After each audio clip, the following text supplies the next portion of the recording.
ఎలాగైతే ఆనందపరుస్తున్నాడో అదేవిధంగా రఘువు ప్రజలందరినీ ఆనందపరిచి ఇతడు ప్రకృతి రంజకుడైన పరిపాలకుడు అని సార్థక నామధేయుడయ్యాడో అలాగే యథా ప్రహ్లాదనా చంద్ర ప్రతాపా తపనో యథ తథైవ సోభూదన్వర్త రామో సచ్చిష్య రంజనాత్.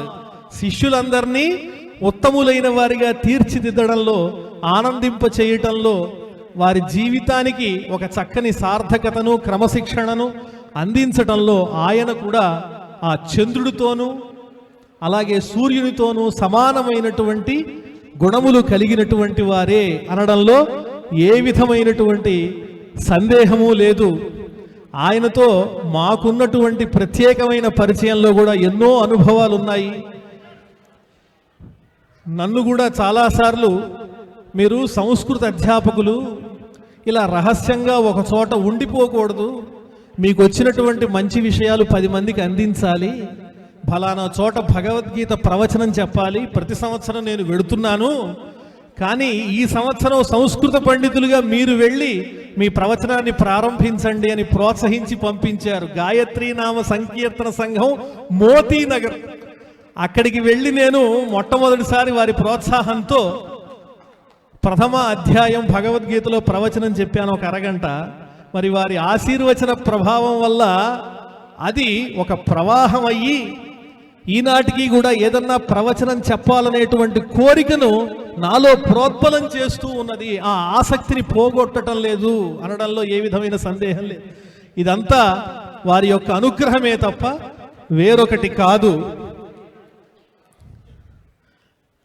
అలాగే తోటి అధ్యాపకులతో వారు ప్రవర్తించేటువంటి స్వభావం, అధికారులతో ఉండేటువంటి స్వభావం, ఇవి కూడా ప్రత్యేకంగా మనం నేర్చుకోదగినటువంటివి. ఎంత ఎత్తు ఎదిగినా ఫలములున్నటువంటి వృక్షము వంగి ఉంటుంది. భవంతి నమ్రాస్తరవహ అన్నట్లుగా ఆయన కూడా ఎంత ఎదిగినా ఆ రకమైన అహంకారం వారిలో మచ్చుకైనా కనిపించదు. సాత్వికమైనటువంటి స్వభావం. నిజంగానే పండితులైన వాళ్ళు, విద్యావంతులు అలాగే కనిపిస్తూ ఉంటారు.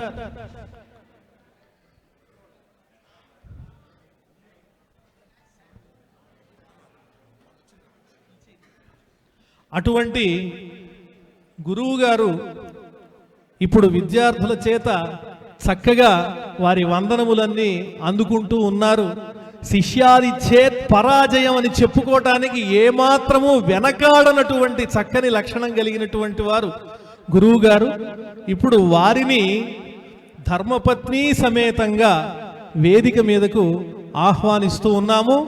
వారిని శిష్యులు, మొట్టమొదటి శిష్యులైనటువంటి నిమ్మకంటి శ్రీనివాస్ గారు, జగన్నాథం గారు దగ్గరుండి చక్కగా తీసుకుని వస్తారు. వేదికను అలంకరించి సముచితమైనటువంటి ఆసనాన్ని అలంకరించవలసిందిగా విద్యార్థుల యొక్క చక్కని వారి విజ్ఞాపన విన్నపాన్ని అంగీకరించవలసిందిగా కోరుతూ ఉన్నాము.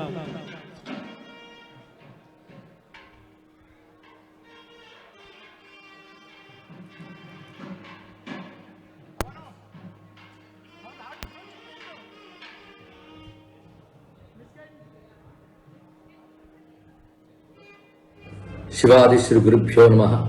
వందే గురు పరంపర.